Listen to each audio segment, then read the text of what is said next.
Terima kasih untuk Anda yang masih bergabung bersama kami di IDS Session Closing pemirsa, dan sebelum kita lanjutkan perbincangan, kita akan coba lihat terlebih dahulu saham-saham pilihan apa saja yang direkomendasikan oleh Bapak William Hartanto untuk perdagangan esok hari dan mungkin saja bisa menjadi salah satu referensi untuk Anda.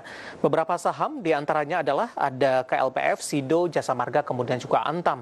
Beberapa saham ini tadi juga sempat kita bahas. Untuk KLBF dari sisi support di 1550, kemudian resistennya di 1660, kemudian juga ada Sido di 1240, kemudian resistennya di 1400, Jasa Marga tadi juga sempat kita bahas di 4000, 4400, dan Antam di 715 dengan resisten di 780.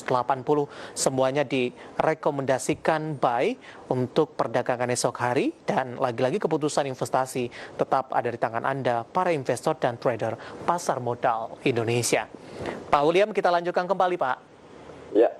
Baik. Sudah ada beberapa pertanyaan masuk, Pak William, dan kita ingatkan kembali bagi Anda pemirsa, Anda masih bisa secara aktif berpartisipasi di telepon interaktif kami di 021 di 515 di 3170 dan juga WhatsApp interaktif kami di 0812 di 1398 di 3749. Pak William, untuk saham-saham pilihan tadi Jasa Marga juga sudah kita bahas. Sementara untuk Antam, Pak, 715, sementara resistennya ada di 780. Analisis detailnya, Pak William? Oke, untuk Antam ini kan memang technical uptrend, juga dia terdorong dari sentimen penguatan harga nikel dan emas ya. Jadi komoditinya naik ya otomatis dapat sentimen positif untuk Antam. Penguatan akan menjadi berlanjut dengan adanya sentimen positif tersebut. Oke. Dengan support dan resisten 715 sampai 780, Pak. Posisi penutupan di sesi kedua hari ini sudah naik signifikan, Pak William, 6,38% di 750. Apakah ketika ingin entry di Antam harus menunggu level 715 terlebih dahulu atau rekomendasi level lainnya, Pak William? Oke, misalnya tidak mencapai 715 gitu ya, kita bisa naikkan sedikit sampai dengan 735. Karena sudah naik 6%, biasanya ada profit taking. Jadi mungkin ada koreksi sehat sebentar gitu. Baik, level 735 bisa menjadi alternatif untuk entry kepada Antam. Nah, selain Jasa Marga dan Antam, untuk farmasi juga Anda rekomendasikan KLBF dan juga Sido, Pak. Kenapa tidak Inaf dan KF yang Anda rekomendasikan? Kalau hari ini kalau tidak salah sudah auto reject nih, Pak, untuk kedua saham ini. Ya, karena ciri khas keduanya itu naiknya juga volatilitasnya terlalu tinggi ya, jadi agak sulit untuk diikuti, dan rekomendasi lewat media seperti ini bukan tidak mungkin targetnya tidak tercapai, orang nanti uber-uberan ke atas kan kita juga resikonya tahu-tahu terjadi koreksi kan kita juga agak enak gitu kan kalau kasih rekomendasi uber ke atas gitu. Jadi saya pilihkan yang lebih santai pergerakannya, tapi juga potensi untuk naik. Oke, berpotensi untuk naik ini. Sebenarnya para investor dan trader lebih melihat ke arah kenaikan signifikannya, Pak. Mungkin dalam hal ini secara realnya ya, tapi kalau untuk KLBF ini seberapa besar potensi penguatannya, Pak William? Ya cukup besar, karena KLBF kan juga produsen yang akan jadi produsen vaksin kan sebenarnya kan. Cuman saat ini yang lagi diberitakan adalah Bio Farma yang terkaitnya dengan KF dan Inaf. Otomatis orang saat ini fokusnya kedua itu. Padahal KLBF juga bisa naik dengan kondisi dia juga akan produksi vaksin sebenarnya. Oke, bagaimana dengan Sido, Pak? Oke, kalau Sido ini cuman murni dari technicalnya uptrend, jadi saya pilihkan dia untuk trading. Potensi naiknya sih nggak sebesar KF dan Inaf memang, cuma untuk mengikuti sentimen farmasi aja saat ini. Baik, ada INDF, ICBP, farmasi, dari farmasi maksud kami ada KLBF, kemudian juga ada Sido untuk saham-saham pilihan, dan semoga bisa menjadi referensi untuk Anda. Kita akan coba ulas, Pak William, beberapa pertanyaan masuk sampai sejauh ini tanpa menyebutkan nama dan lokasi. Dari konstruksi, Pak, PTPP, prospek selama pandemi ini seperti apa? Analisis Anda untuk PTPP. Oke, saya langsung ke teknikalnya aja, karena saya nggak tahu sih prospek pandeminya ini. Untuk PTPP, terlihat secara teknikalnya indikator stokastik membentuk golden cross. Jadi ada potensi untuk rebound pada sampai akhir pekan ini dengan estimasi target pada resisten di 1000. Jadi direkomendasikan buy. Direkomendasikan buy. Ini untuk jangka pendek, Pak William. Kalau untuk jangka menengah seperti apa, Pak? Untuk jangka menengah mungkin masih mengikuti tren besarnya, dia tuh masih menurun untuk PTPP saat ini. Jadi kalau sampai 1000 ini kemungkinan tertahan dulu kalau kita lihat dari pergerakannya secara teknikal ya. Baik, PTPP tanpa menyebutkan nama dan lokasi. Kita beralih ke pertanyaan selanjutnya. Ada Pak Antoni dari Tangerang Selatan, Pak William, Inco dan PSAB. Tren dan arah masing-masing, Pak. Dari komoditas terlebih dahulu ada Inco. Oke, untuk Inco, jadi kan ini harga nikel masih menguat, Inco juga naik. Sehari ini sudah menembus resisten pertama 3.500, yang mana sekarang sudah jadi support baru otomatis ya. Jadi untuk rekomendasi Inco, silakan di buy di 3.500 atau sampai dengan di 3.580 ya. Jadi kita ambil level koreksi sedikit dengan harapan dia akan menguji support kembali. Targetnya 3.700 sampai dengan 4.200. Baik, selanjutnya PSAB Pak, masih dari Bapak Antoni di Tangerang Selatan. Penguatan dari logam emas ini tampaknya memberikan efek yang signifikan ini terhadap PSAB. Analisis Anda untuk PSAB? Masih menunjukkan penguatan juga, resisten yang akan dihampiri besok itu pada 300 sampai dengan 312. Untuk rekomendasi, saya rekomendasikan buy, mungkin bisa entry pada 284. Oke. Dengan target price terdekat, Pak William? 300 sampai dengan 312. Oke, 300 sampai dengan 312 jawaban untuk Pak Antoni di Tangerang Selatan. Dan lagi-lagi keputusan investasi tetap ada di tangan Anda para investor dan trader pasar modal Indonesia. Kita masih punya satu segmen lagi Pak William, masih banyak pertanyaan. Nanti kita akan coba ulas satu persatu.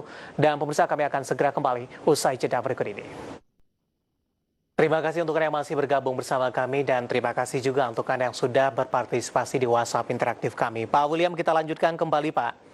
Oke. Ya, kita beralih ke pertanyaan selanjutnya Pak William dari perbankan BICAP ini. Ada beberapa pertanyaan yang menanyakan saham yang sama, terutama untuk BBRI Pak William tanpa menyebutkan nama dan lokasi. Bagaimana prospek BBRI? Kemudian kita akan coba sapa Bapak Raffi di Bekasi. Mau tanya BBRI apakah emiten tersebut bisa di-hold untuk jangka panjang Pak? Analisis Anda untuk BBRI? Oke, BRI kalau mau di hold untuk jangka panjang bisa, cuma saat ini memang pergerakannya sideways-nya cukup panjang.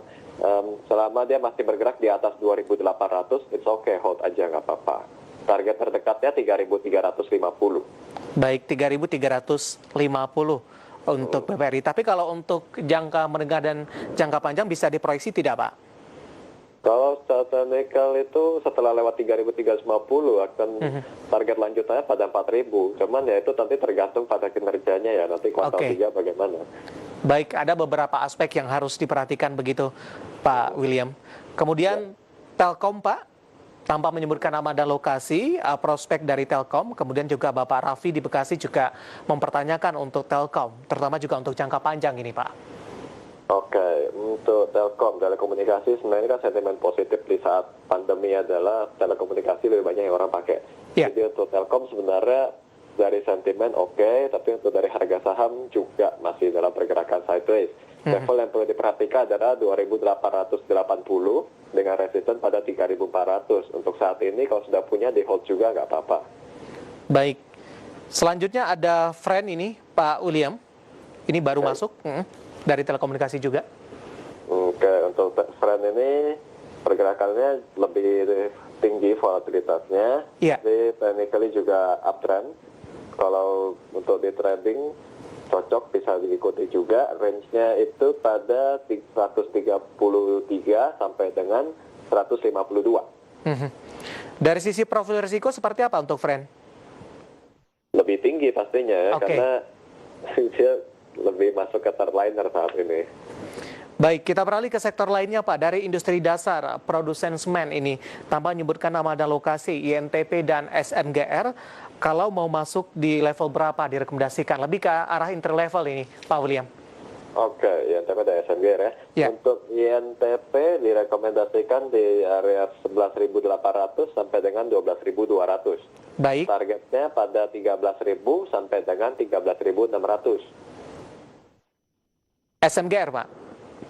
Itu INTP, nah kalau sekarang SMGR, entry levelnya bisa pada 9.200 sampai dengan current price, it's okay ya. Lalu targetnya sampai dengan 9.600 terdekatnya. INTP dan SMGR ini, apakah ini kalau entry levelnya harus di level yang Anda sebutkan tadi Pak William, atau ada alternatif lain Pak dari pola pergerakannya? Kalau misalnya mau langsung di entry price, ya sebenarnya nggak masalah, mengingat Ya. penguatan keduanya baru sekitar 2% 3%. Cuman kalau misalnya saya biasa lebih nyarankan orang tuh menunggu di area supportnya biar lebih pasti ya mendapatkan Oke. alur trennya. Baik, Gitu. INTP dan SMGR. Kita beralih ke pertanyaan selanjutnya, Pak William. Ada Pak Yunanto di Kepulauan Riau. Terima kasih Pak sudah bergabung bersama kami. Kembali lagi ke konsumer, Pak William. Ada Unilever dan Emyor, support dan resistennya, Pak. Baik, support Unilever pada 8.050 dengan resisten pada 8.550. Ini jangka pendek ya, Pak? Jangka pendek ya. Bagaimana dengan Emyor, Pak William? Baik, untuk Emyor support pada 2.100 dengan resisten pada 2.440. 2.440. Dari keduanya kalau di compare Emyor pergerakannya akan lebih lama. Memang ciri khasnya dia dan perdagangannya pun agak sepi saat ini. Oke. Kalau ditanya mana yang lebih dijagokan, memang secara fundamental Unilever lebih baik dalam hal ini, Pak William? Saya sih nggak tahu soal fundamental ya, saya cuma mengukur dari frekuensi perdagangan ya. Kalau Oke. frekuensi perdagangan lebih tinggi, otomatis minat pelaku pasar kan lebih tinggi. Betul. Jadi lebih memungkinkan untuk kenaikan. Oke, artinya Anda lebih rekomendasikan untuk Unilever? Iya. Baik, terakhir Pak William untuk WSKT Pak, dari konstruksi singkat saja. WSKT ya juga potensi untuk mengalami rebound dengan target pada 685 untuk besok direkomendasikan baik. Baik, penutupan di sesi kedua hari ini untuk WSKT, peluang untuk ke target price yang Anda sebutkan seperti apa Pak William? Cukup tinggi, jadi setelah melihat hari ini market naik di tengah resesi, orang akan mulai mencari saham-saham yang dalam kategori ketinggalan naik, dan itu masih jatuhnya di properti saat ini, properti dan konstruksi. Jadi cukup besar potensinya untuk naik di saham-saham konstruksi BUMN saat ini. Baik, untuk WSKT ini, pertanyaan sudah masuk sampai sejauh ini. Pak William, pembahasan dari WSKT tadi mengakhiri kebersamaan kita, Pak, dan semoga yang kita bahas dan Anda rekomendasikan bisa menjadi referensi dan lagi-lagi keputusan investasi tetap ada di tangan para investor dan trader pasar modal Indonesia. Terima kasih Pak William, sehat selalu Pak. Sama-sama. Baik, ada Bapak William Hartanto selaku Technical Analyst PT Panin Sekuritas. Dan perbincangan tadi mengakhiri kebersamaan kita di Idea Second Session Closing untuk kali ini. Akhirnya saya Devisan Oval dan seluruh kerabat kerja yang bertugas mengucapkan terima kasih dan sampai berjumpa kembali.